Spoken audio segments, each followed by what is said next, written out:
love sangria.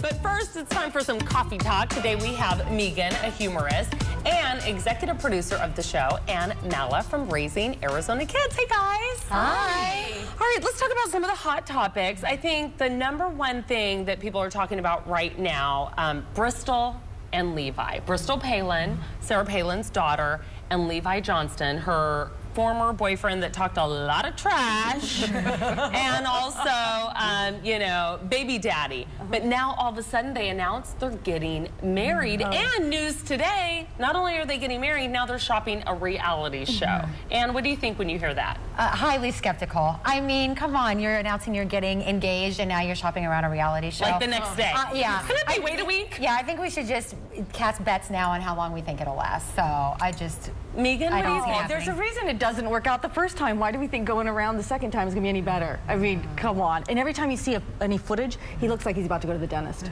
He just looks like he's in pain. He does not look like the excited person at all. No. He looks like he's dreading every minute of it. Well, but they're young. You know, when they're young and they break up and they get back together and they break up. So, but Mally, you don't buy it. You think this is a publicity stunt?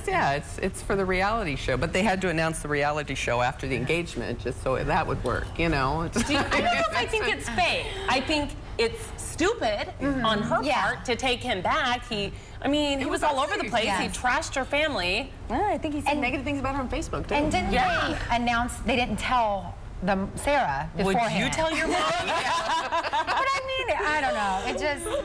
That makes it more real to me. Yeah. Will she be part of the reality show? Oh, that would be even better. That's interesting. Would you watch a reality show, Meagan? Oh, a reality show with the two of them? No, I would never watch it. I found them boring before they even had their drama. Do you watch reality TV? Well, because I have to ask that, you know?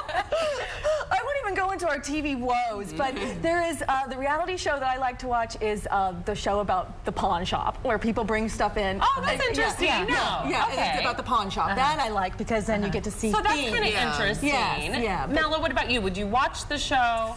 Do you watch reality TV? It might be like one of those things where you just kind of have to watch just for a second, you know. To me, it's like the Real Housewives of New York City, you know? I mean, it's so bad it's good. It's a bad accident. Yeah, but they wear good clothes. I mean, you can watch the one. You can watch that one and go, ooh, that looks good. I do not look at Bristol and say, ooh, I want to wear that. I'm like, ooh, I don't want to wear that. Does it make you want to go to Alaska? I do.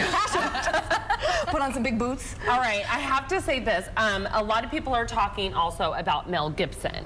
You know, first of all, this week there have been several tapes. We're not going to play them because they're kind of played out, and basically it's a psycho screaming. It's not someone mad. I mean, he's like, he has to take breaths in between. Now a picture has come out of her. She says it's when he hit her. And now there's a poll saying, you know what, his career is dead. Would you go see a movie with Mel in it? On the New York Daily News poll, no way was 42%, yes, 35%, and then there was some maybes thrown in there at 22%. Anne, would you see a movie with Mel Gibson now after this whole scandal? Probably not, but it probably has to do more with, unless I'm super interested in a movie, I won't go to it, you know. But what if you were? If I were interested in it, I guess I'd have to think about it. I don't know. You're kind of in the maybe category. Yeah, I'm in the maybe category. But in terms of him being able to make a comeback, I would say I think he can. Because I think in Hollywood there have been people who have been the centers of controversy and who have made comebacks, you know. Yeah. So I think that it's possible. You know, you had Kobe Bryant, you had Alec Baldwin, you have all these different people who have been centers of controversy and they've come back and improved their career. Yeah, but isn't it kind of like 3 strikes you're out? I think he's on number 5. Meagan, what do you think? Well, she got involved with a man that's called Bad Max, so why is she even surprised? I mean, you know, that's a shock.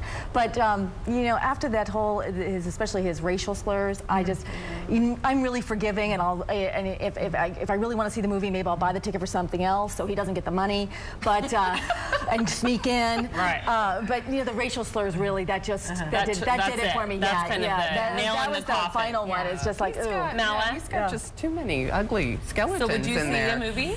Yes. Gosh, I don't know. Unless there was other people in it, obviously, that would really attract me to it, and it was something I really wanted to see, but probably, I don't know. Yeah, I'm kind of on the, I don't think so anymore. No. I mean, and because, too, when you watch, I'm watching him, and the only thing I can think of is, you know? So unless he's playing the psycho, I don't know. Okay. If it were a story on his real life, maybe. Yeah, maybe. Yeah. Okay, we have to talk to, it's really hot outside, and we had a hot actor in here yesterday. Zac Efron was in the house, and I mean, my nieces are so mad. They will forever hate me just for being able to sit next to him. Because for a lot of them, that was their, that's the one I want to meet. And he was so nice. I mean, really cool. Unfortunately, they had a lot of restrictions, which kind of stank. It had to be a really close set. But as far as meeting him in person, he was really nice. And he seemed like a regular guy. And he said he shops at Walgreens. I don't know if I believe him.